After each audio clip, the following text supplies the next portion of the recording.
based on experience with Baja and the Hawaii DOT for the past 3 years as well, I totally respect the Metropolitan Planning Office process. Really well defined and worked out. I like the intricacies of the policy committee and the committee advisory committee and the technical advisory committee, and links with the various agencies that make transportation projects happen is absolutely superb. Unfortunately, the process can't do any better than the links in it, and in particular when the state DOT has been non-clear in this process.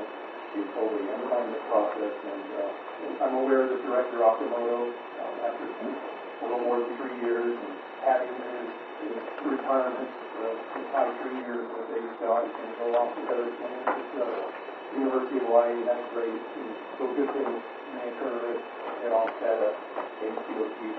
But I wouldn't want anyone to get complacent that his departure will improve anything at HDOT, because it's a culture at HDOT.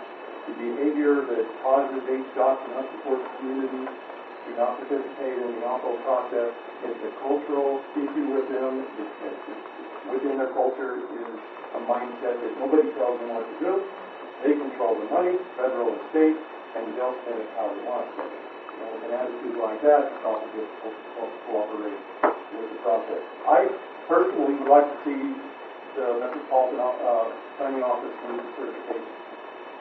Not because of the great people at the planning office, because I think they're the most superb organization I've ever worked with, but because the state needs an emotional, significant event, a wake-up call, in order for them to understand the significance of the process working, and that the state DOT should be allowed to run independently as it has in the past, and basically telling political representatives, including the governor, how they're going to do business. So I'll provide a letter to you that I provided to the DO office with suggestions that I recommended for approval of the process.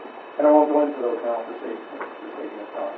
But it includes locking off some of the leadership, hiring from outside of Hawaii DOT to appoint a new director, give that new director the authority to hire and fire up to 10% of personnel without cause.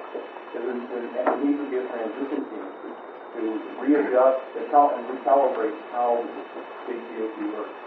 As I said, just change the figurehead, they're going to continue to get over it, and if this process certifies that everything is going great in Hawaii, then nothing's going to improve. Two examples of some dysfunction I do want to highlight, though. One was the Macaw Bridges Replacement Project, which is just recently worked out by Rodney.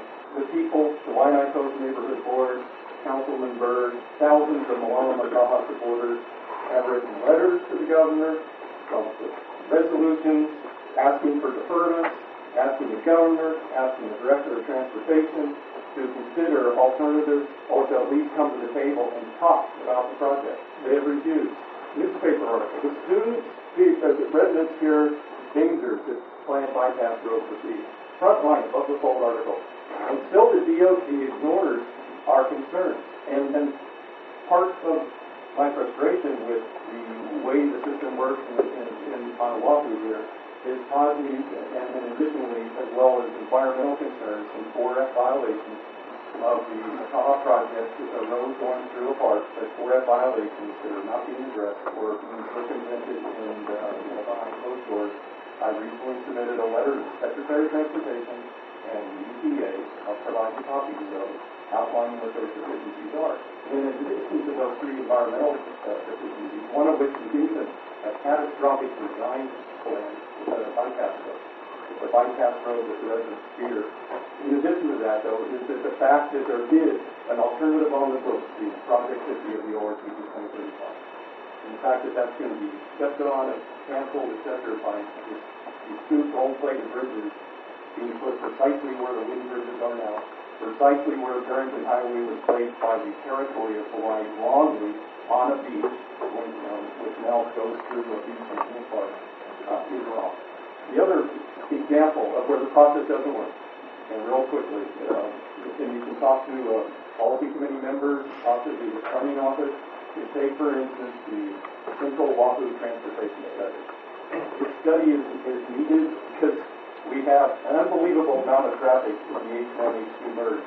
We've had thousands of homes built over the last 10 years. We have thousands more homes coming in project called Oahu and Solar Ridge. And we also have a corridor, a transportation corridor, going to bisect that H2H1 curve from east to west, interfering with north-south traffic.